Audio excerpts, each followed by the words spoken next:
Pada kesempatan ini, kita akan melihat mengenai kuliah energi surya, apa saja yang kita pelajari, dan bagaimana penyelenggaraan dari kuliah tersebut. Bagaimana penilaian dan rules yang kita akan pakai dalam kuliah ini. Ini adalah referensi yang akan dipakai untuk sesi-sesi kuliah hari ini. Sebagian besar adalah paper atau pekerjaan yang dilakukan di UPH. Berikut adalah struktur dari kelas energi surya. Kita ada sesi tatap muka yang dilakukan selama masa pandemi, dilakukan secara online. Kemudian ada tugas yang harus dikerjakan oleh mahasiswa di luar sesi tatap muka, yaitu tugas kegiatan akademik terstruktur. Kita ada PR, setiap sesi kuliah itu akan diikuti dengan PR yang harus dikerjakan sesudah kelas. Kemudian kita ada sesi praktikum. Selama masa pandemi, praktikumnya kita lakukan secara online. Kemudian ada sesi presentasi dari mahasiswa, dan untuk presentasi mahasiswa harus mencari topik. Topik yang dipresentasikan harus topik yang tidak dijelaskan di kelas. Jadi tidak mengulangi lagi materi yang telah dijelaskan atau akan dijelaskan di kelas. Selain nilai kegiatan akademik terstruktur, nilai akhir juga akan diambil dari nilai ujian. Ada 2 ujian, yaitu ujian tengah semester dan ujian akhir semester. Kita akan bertemu di kelas virtual selama masa pandemi. Kalau pandemi sudah selesai, kita bisa bertemu di kelas fisik. Anda membutuhkan akses internet untuk beberapa kegiatan. Kalau Anda membutuhkan akses ke perpustakaan, silakan gunakan e-library. Di situ ada e-book, ada e-journal yang bisa Anda akses lewat library.uph.edu. Kita juga akan menggunakan Learning Management System, e-learning server Moodle, yang Anda bisa akses lewat learn.uph.edu, di mana semua materi kuliah itu akan ditaruh di sana. Anda bisa akses semua hasil pekerjaan tugas Anda, PR, itu Anda upload ke sana. Kemudian, kita ada laboratori, ada praktikum, yang kalau selama masa pandemi, kita itu lakukan praktikumnya secara online dengan menggunakan software. Tapi kalau pandemi sudah lewat, kita bisa juga melakukan praktikum secara on-site dengan menggunakan alat-alat yang ada di laboratorium. Ini adalah komposisi nilainya. 30% dari nilai akhir akan diambil dari nilai UAS, 30% lagi dari nilai UTS.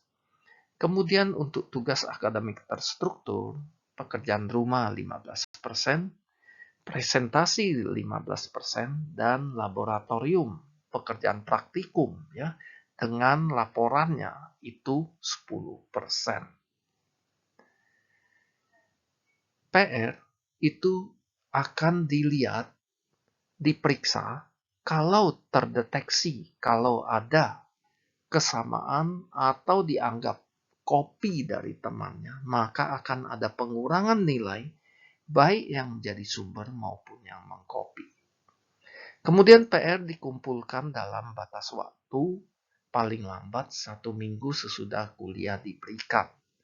Jika lewat masa 1 minggu ini, PR tetap bisa dikumpulkan dan tetap dikumpulkan lewat Moodle, tetapi setiap minggu keterlambatan akan mendapat pengurangan nilai sebesar 5%.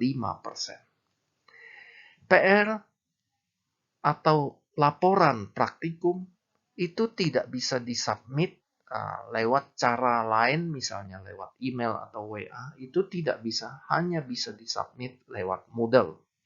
Dan kalau sesudah UAS, PR sudah tidak bisa disubmit lagi, laporan praktikum sudah tidak bisa disubmit lagi. Jadi walaupun ada kelonggaran untuk submit setelah lewat batas waktu dengan pemotongan nilai, tapi ada batas akhirnya, yaitu saat UAS dilangsungkan. Ini adalah topik-topik yang akan dibahas dalam kuliah ini. Pada kuliah pertama hari ini, kita akan membahas mengenai potensi dan konsep pada pembangkitan energi listrik dengan menggunakan energi surya. Kemudian minggu depan kita akan membahas mengenai beberapa contoh pemakaian aplikasi dari energi surya dan juga perkembangan terakhir, perkembangan terbaru dari teknologi energi surya. Kemudian kita mulai akan masuk pada komponen yang membangkitkan energi surya, yaitu solar cell. Lalu kita lihat bagaimana solar cell itu dibuat menjadi yang disebut PV module, dan bagaimana PV module dirakit untuk menjadi solar panel. Kemudian kita akan melihat berbagai jenis konfigurasi dari sistem berenergi surya. Ada yang bersifat on-grid. Grid itu adalah jala-jala listrik, PLN.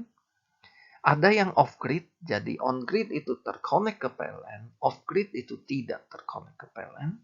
Lalu ada yang hybrid, jadi gabungan antara mereka berdua. Kemudian kita akan melihat komponen lain dalam sistem energi surya, yaitu yang disebut charge controller kalau kita memakai sistem yang membutuhkan baterai, atau inverter kalau kita membuat sistem yang keluarannya adalah tegangan listrik AC. Kemudian kita akan melihat karakteristik elektrikal dari sel surya dan belajar memahami spesifikasi dari PV module yang ada di pasaran. Kemudian kita akan melihat pengaruh sudut dongak, orientasi, musim pada kinerja dari sistem berenergi surya. Lalu kita akan belajar menginterpretasi data insolasi matahari, data teriknya matahari yang kita akan dapatkan lewat sumber data yang ada. Kemudian kita akan ujian.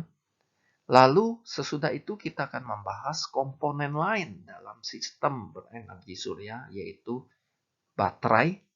Dan selain baterai, kita juga akan membahas berbagai jenis beban listrik yang bisa dipasang pada sistem berenergi surya. Sesudah itu kita akan melihat sistem berenergi surya dari sisi ekonomi. Jadi untung atau rugi saya memasang sistem berenergi surya. Apakah lebih murah saya memasang sistem berenergi surya atau saya berlangganan ke PLN? Dan bagaimana cara menghitung harga energi yang dihasilkan oleh sistem berenergi surya. Kemudian kita akan melakukan praktikum. Sebenarnya modul praktikumnya ada banyak, tapi karena masa pandemi kita tidak bisa mengakses lab, maka kita hanya mengambil satu topik praktikum saja, yaitu tentang menggunakan software tentang meteo atau cuaca, tentang pencahayaan matahari global pada website yang disebut Global Solar Atlas, dan menggunakan sebuah program kecil untuk menghitung kebutuhan sistem energi surya dalam suatu desain yang disebut UPH Solar PJU Calculator untuk membuat sistem penerangan jalan berenergi surya. Nah, sesudah itu mahasiswa akan diberi kesempatan untuk presentasi topik yang dipilih dari studi literatur dan topiknya harus tidak tercover dalam materi kuliah ini. Kemudian kita akan melihat aspek-aspek instalasi, aspek-aspek yang berkaitan dengan instalasi dan perancangan sistem penerangan bertenaga surya. Lalu kita akan belajar mengenai bagaimana memasang sistem bertenaga surya yang dipasang di atap rumah. Jadi solar rooftop, apa saja yang harus diperhatikan, komponen untuk mountingnya apa saja. Kemudian kita akan belajar bahwa mendesain sistem bertenaga surya itu sebenarnya juga sudah ada software yang bisa membantu kita. Kita akan melihat berbagai jenis software dan mungkin akan mencoba mempraktekkan software yang bisa diakses secara gratis untuk sistem bertenaga surya. Dan kita akan akhiri dengan ujian akhir semester. Demikian